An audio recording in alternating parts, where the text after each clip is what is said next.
La venganza, cuando se cultiva con la paciencia de un jardinero y la precisión de un relojero, deja de ser un simple impulso primitivo para convertirse en una obra maestra de la justicia poética. Para Ricardo, un hombre que había dedicado su vida a construir estructuras sólidas como arquitecto de renombre en la ciudad de San Lorenzo, la traición no fue un derrumbe repentino, sino una grieta sutil que aprendió a observar antes de que todo el edificio de su vida matrimonial se viniera abajo. Sentado en su estudio, rodeado de planos y maquetas que representaban mundos ideales, Ricardo comprendió que el odio es un fuego que consume al que lo porta, pero la frialdad es una herramienta que permite moldear el destino ajeno. Durante años, había permitido que una mentira creciera en el jardín de su hogar, una mentira que él mismo había alimentado por una mezcla de orgullo y un deseo mal encaminado de proteger la felicidad de su esposa, Elena. El plan que ahora bullía en su mente no nació de la rabia, sino de una profunda y gélida decepción. No se trataba simplemente de herirla, sino de devolverle el reflejo exacto de su propia avaricia, un espejo donde ella pudiera ver la vacuidad de su alma mientras el suelo desaparecía bajo sus pies de seda. La relación entre Ricardo y Elena siempre había sido, al menos a los ojos del mundo, el epítome de la sofisticación y el éxito. Se conocieron en una gala benéfica en la costa, donde ella, con su elegancia magnética y una sonrisa que parecía prometer lealtades eternas, lo cautivó al instante. Ricardo, que en ese entonces empezaba a consolidar su firma, cometió el error de querer impresionarla más allá de sus logros reales. Le dejó creer, mediante omisiones calculadas y una generosidad desmedida, que su patrimonio era infinitamente superior al que realmente poseía. Le habló de una herencia familiar en tierras extranjeras y de inversiones en paraísos fiscales que, en realidad, solo existían en las proyecciones de un futuro que él esperaba alcanzar. Elena se casó no solo con el hombre, sino con la fortaleza financiera que él representaba. Durante 5 años, el matrimonio fue una coreografía perfecta de cenas de lujo, viajes en primera clase y una residencia que, aunque magnífica, consumía gran parte de los ingresos reales de Ricardo. Él trabajaba 16 horas al día para sostener el escenario de una obra de teatro que ella disfrutaba con la naturalidad de quien se sabe dueña del mundo, sin sospechar que los cimientos de su castillo estaban hechos de papel y buena voluntad. La primera grieta en el cristal de su ilusión apareció una tarde de martes, un día anodino que cambió el curso de su historia. Ricardo había regresado temprano de una inspección de obra debido a una cancelación de último minuto. Al entrar en el ático que compartían, el silencio era inusual, cargado de una electricidad densa. En el despacho que él rara vez usaba, pero que Elena había reclamado como suyo para sus gestiones sociales, escuchó un murmullo. No era una conversación telefónica ordinaria. Era el tono de quien comparte un secreto íntimo, una risa contenida que él no había provocado en meses. Al asomarse por la rendija de la puerta, la vio. Elena estaba sentada frente a su computadora portátil, con la pantalla reflejada en sus ojos brillantes, hablando por videollamada con un hombre considerablemente más joven. No era solo el flirteo lo que heló la sangre de Ricardo, sino las palabras que salieron de la boca de su esposa. Hablaban de el proceso, de los activos y de cómo el viejo, término que ella usaba para referirse a su esposo de apenas 45 años, no sospecharía nada hasta que fuera demasiado tarde. Elena estaba coordinando con su amante, un abogado de dudosas credenciales llamado Julián, la estrategia para solicitar un divorcio que le garantizara la mitad de una fortuna que ella creía que ascendía a decenas de millones de euros. A partir de ese momento, el aire en la casa se volvió irrespirable para Ricardo, aunque él se esforzó en mantener la máscara de la normalidad. Cada beso de Elena sabía a ceniza. Cada pregunta sobre su día era interpretada ahora como una inspección de sus finanzas. La sospecha se transformó en una vigilancia silenciosa. Ricardo instaló software de seguimiento en los dispositivos compartidos y descubrió un rastro de traiciones que iba mucho más allá de una simple infidelidad carnal. Elena y Julián llevaban meses documentando lo que ellos creían que eran las cuentas ocultas de Ricardo. Ella tomaba fotografías de estados de cuenta manipulados que él mismo, en un alarde de vanidad estúpida años atrás, había dejado en carpetas para alimentar su leyenda personal de magnate. La traición era absoluta. Ella no solo quería dejarlo, quería arruinarlo, convencida de que su derecho a la gran vida estaba por encima de cualquier contrato moral. Ricardo la observaba cenar frente a él, luciendo el collar de diamantes que él le había regalado por su último aniversario, y sentía una extraña calma. Ya no había dolor, solo la necesidad de ejecutar una estructura de defensa que fuera, al mismo tiempo, una trampa ineludible. La investigación que Ricardo emprendió por su cuenta fue meticulosa. Contrató a un consultor financiero forense, un antiguo amigo de la universidad que operaba desde las sombras, para entender exactamente qué creía Elena que poseía. Descubrió que su esposa había estado enviando copias de contratos de arrendamiento de propiedades que él nunca compró, pero que ella asumía como suyas debido a su falta de conocimiento técnico sobre la propiedad legal. También se dio cuenta de que ella había estado desviando pequeñas pero constantes sumas de la cuenta conjunta para financiar los gastos de Julián. La magnitud del engaño de Elena era tal que incluso había falsificado su firma en documentos preliminares para intentar rastrear fondos en el extranjero. Ricardo comprendió que el error de Elena era el mismo que el suyo años atrás. Ambos vivían en un mundo de apariencias. Ella lo creía inmensamente rico. Él la creía honestamente enamorada. Con esa información, Ricardo comenzó a diseñar el Proyecto Orion, un plan financiero fantasma diseñado específicamente para que Elena y su amante se lanzaran sobre él como pirañas sobre una presa de plástico. La preparación de la trampa requirió meses de una actuación digna de un premio. Ricardo comenzó a actuar de manera errática, fingiendo recibir llamadas urgentes sobre movimientos de capital masivos.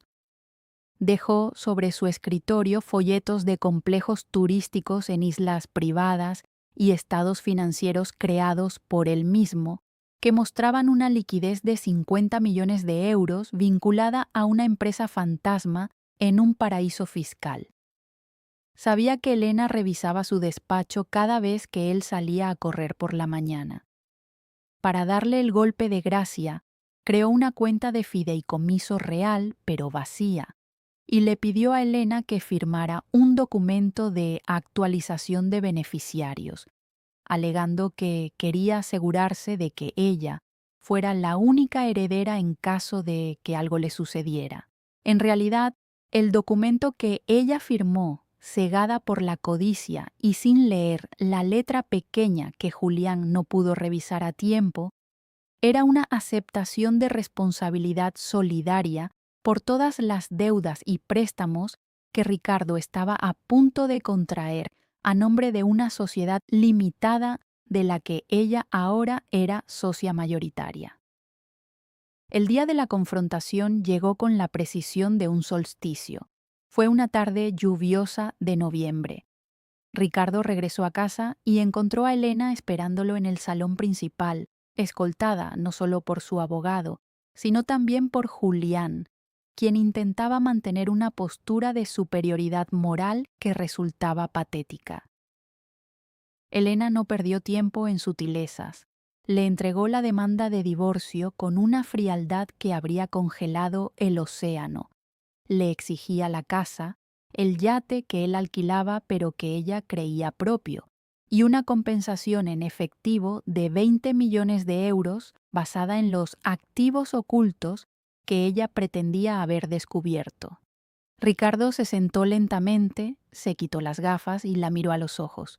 No había rastro de miedo en él, solo una curiosidad casi científica.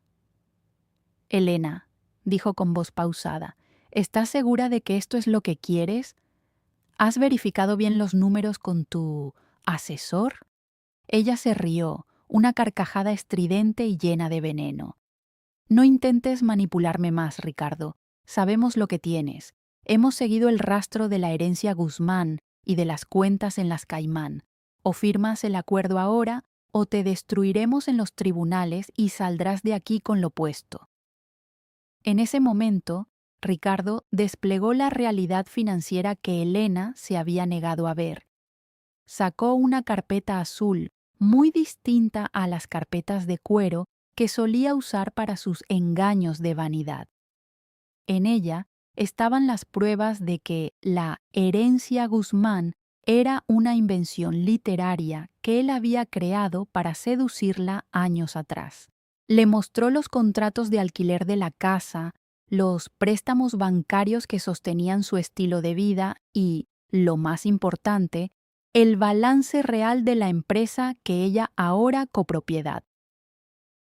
«Elena, lo que tú llamas activos son en realidad pasivos exigibles», explicó Ricardo mientras Julián empezaba a palidecer. «La sociedad que firmaste el mes pasado no tiene 50 millones en el extranjero. Tiene una deuda de 6 millones de euros con 3 entidades bancarias diferentes, préstamos que pedí para mantener este teatro que tanto te gusta. Y como aceptaste la responsabilidad solidaria, ahora tú eres tan responsable de esa deuda como yo».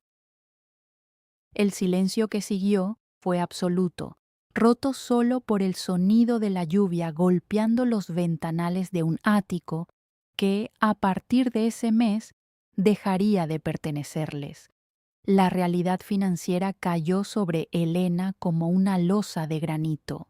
Julián, al darse cuenta de que no había botín que repartir sino una ruina legal que compartir, empezó a balbucear excusas y, en menos de 10 minutos, abandonó el lugar alegando que necesitaba revisar unos documentos, dejando a Elena sola frente al hombre que había subestimado. Ricardo continuó con una calma implacable. Le explicó que, debido a su infidelidad documentada por el investigador privado que él había contratado, cualquier intento de reclamar una pensión compensatoria sería desestimado por los tribunales. Además, los fondos que ella había desviado para Julián constituían un delito de apropiación indebida que él estaba dispuesto a denunciar si ella no firmaba un acuerdo de salida inmediata, renunciando a cualquier pretensión y asumiendo la mitad de las deudas que su propia ambición había ayudado a consolidar. Elena, que minutos antes se sentía la reina del tablero, se vio convertida en un peón acorralado en un juego que nunca llegó a comprender del todo. La fortuna que ella perseguía nunca existió. Era solo un espejismo diseñado por un hombre que conocía demasiado bien las debilidades humanas. El aftermath de la ruptura fue un proceso de demolición controlada. Ricardo vendió lo que quedaba de sus activos reales, pagó las deudas legítimas y dejó que los bancos se encargaran de perseguir a Elena por su parte de la responsabilidad en la sociedad fallida. Ella, acostumbrada a la protección de los muros de cristal, se encontró de repente viviendo en un modesto apartamento a las afueras, acosada por acreedores y abandonada por el amante que solo buscaba un parásito más rico que ella. Ricardo, por su parte, experimentó una extraña sensación de ligereza.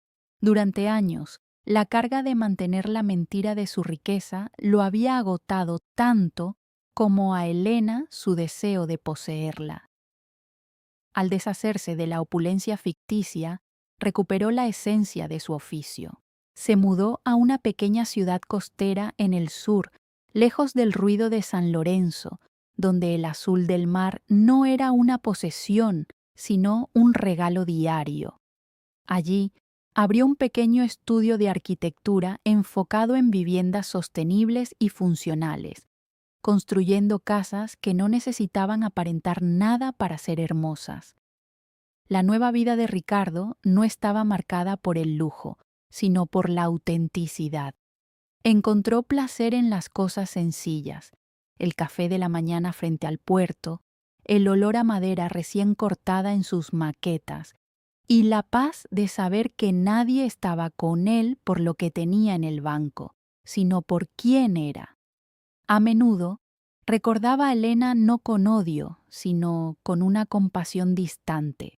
Ella seguía atrapada en la búsqueda de sombras, mientras él había aprendido que la verdadera libertad consiste en no tener nada que ocultar y nada que fingir. Un día, mientras caminaba por la playa, recibió una notificación en su teléfono. Era una noticia sobre un escándalo financiero que involucraba a Julián, quien finalmente había sido procesado por fraude. Ricardo sonrió levemente y guardó el dispositivo. La justicia a veces tarda en llegar, pero cuando lo hace, tiene una forma curiosa de cerrar todos los círculos. Con el tiempo, la firma de Ricardo en el sur ganó prestigio no por su opulencia, sino por su integridad estructural.